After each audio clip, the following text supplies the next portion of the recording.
South Africa's President Cyril Ramaphosa has visited victims of deadly floods that have caused devastation on the country's eastern coast.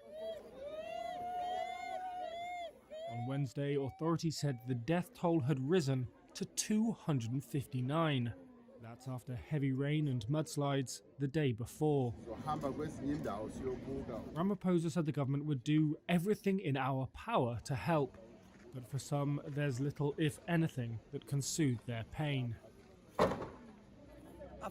Meli Sokela describes how he heard a noise like a thunderstorm, and then the walls of his home collapsed on him and his child.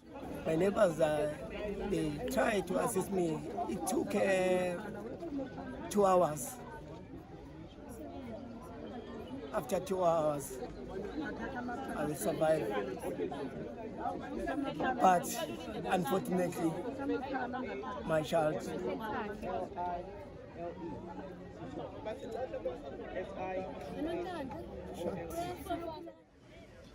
Africa's southeastern coast is on the front line of seaborne weather systems that scientists believe are getting worse due to global warming.